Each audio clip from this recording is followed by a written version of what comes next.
What is going on, lords and ladies?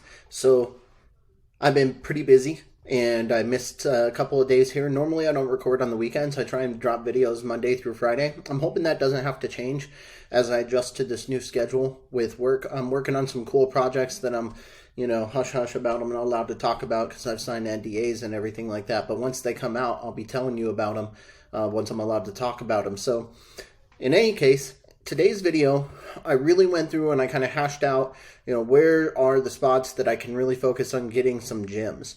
And I really went through and kind of just thought all through all these little buttons you can press and all the little activities you can do. And I want to give you a full scope of where you can get gems. So the very first thing I'm going to eliminate is pay to play, because that's obvious. You can pay and you can get gems from every single pack basically.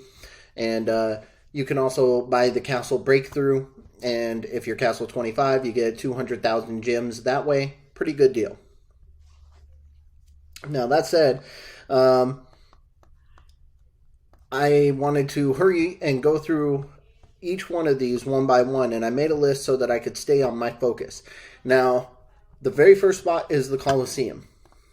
We go here and you can get, you want to really be in the top 200 for it to count. And that's every 3 hours that you're going to get that. So 8 times a day is 800 or more gems just from the Colosseum. And that's almost enough to stay shielded forever just by itself. So that's really important. And then coupled with that, if you go into these gifts, sometimes you open them up and you're going to be getting gems from time to time. Looks like I did it on that shot there, but certainly something that you will find yourself getting. Same thing with these mystery boxes. Sometimes when you open up, you'll get a few gems out of those, as well as the VIP boxes. So you'll get gems out of those periodically as well. So we eliminated the packs, the events. So Kingdom Clash. Let's see if I still have mine on here. No, Kingdom Clash is long gone, but you have Kingdom Clash where if you are the winning kingdom, then you'll get level 4 and 5, 1 through 5 gem loads. And then if you're the losing kingdom in that particular battle, then you'll be getting level 1 and 2 gem loads, but you can constantly send your guys out and collect at gem loads that almost look similar to your treasure trove. But speaking of treasure trove, this is one of the most important places, and it's supported by familiars and research. Yep. And so if you go into your 30-day deposit, which I highly recommend, you can get your basic interest and then bonus interest, and you can also increase the amount of gems that you're allowed to invest. And so I'm at 105%, and I can invest 45,000, so I get 92 back. So I'm profiting basically, right around that 50 mark, just a little under. And every single 30 days, I have more than 1,000 gems per day coming from that. Plus the Colosseum really boosts me up. And then another big way is, let's see, research.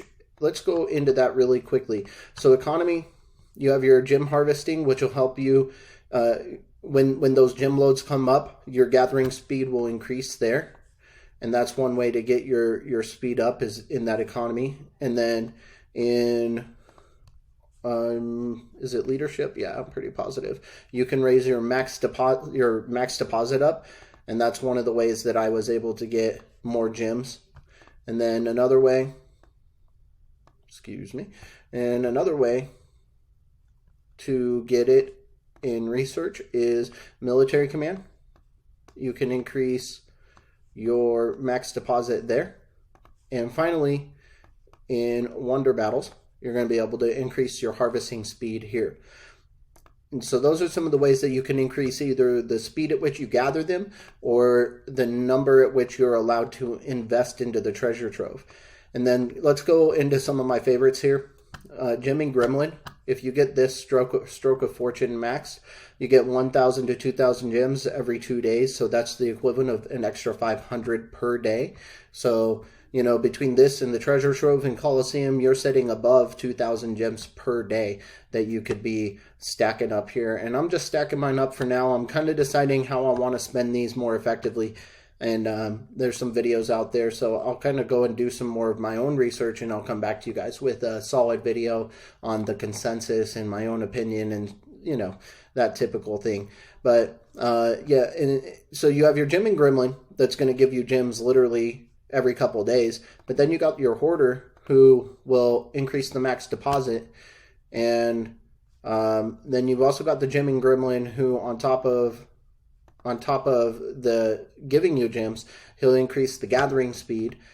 So when you do have those gem loads, you'll be able to go out there and get that. And then the trick star, so this is one that's kind of hidden, but labyrinth, right? So you get lucky stars from Trickstar every couple of days. You get 3 random holy stars, and a lot of times that can equate to gems in the labyrinth, which is the place that you can now for free play.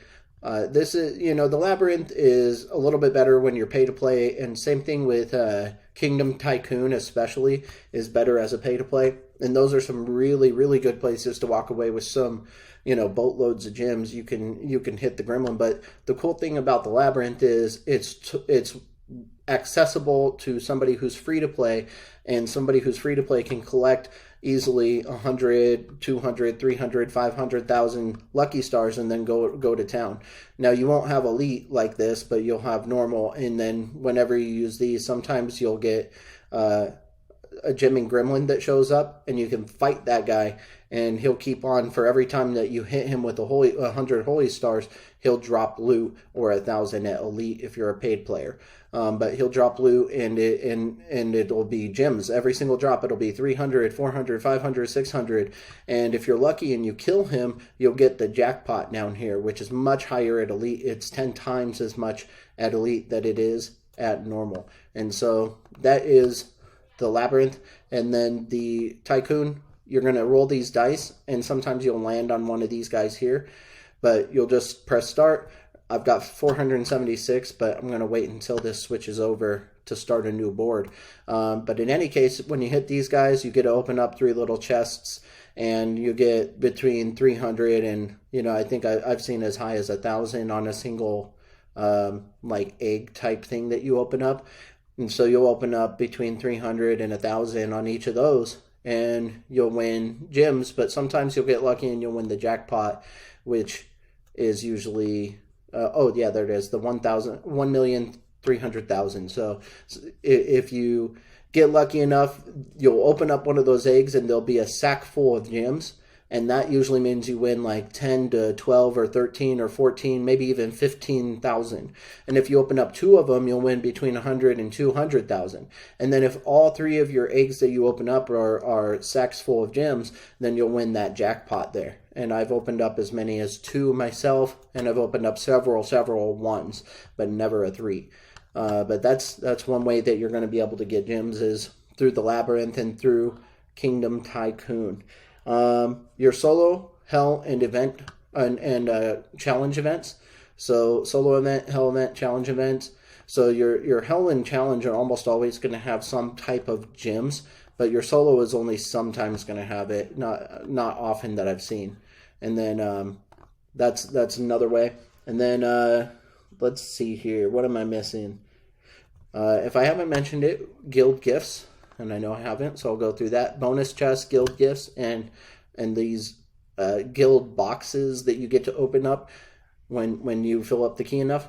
All 3 of those can contain gems for you, so that's another good source. And let's see if we can round this up here. VIP quests. VIP quests, yep, we went over that one. Oh, and the very last one of my favorites, is monster hunting. So when you're out here and you're doing a little bit of monster hunting out here, let's go ahead and just pop in for fun. Hunt. And I'll go out here and I'll find myself a level 1. We'll kill him to end the video. And see if... oh, he's not set up. So I'm not going to do that because I don't have it set up and I don't know which heroes to use. But that's the point, is that when you go out here and you're hunting them, they can do drops like this, grants 200 gems for a level 1, and obviously for a level 2 it's going to go up the amount that they drop. That one doubled. Let's see if a level 3 doubles that. Let's see, 600, nope, 246. So that's what they say. I have gotten times where they'll drop 600 times 2 or 300 times 3 or something like that, where I'll get, you know, a 1200 gem drop just for hunting monsters. So something that you want to keep in mind, aside from the guild gifts, is the actual monsters that you're hitting to get those guild gifts in most cases also drop gems, and you can stack those up pretty nicely for use all throughout the game and use them more intelligently, which will be a topic of a near future video, perhaps the next one. I will catch you guys then. See ya.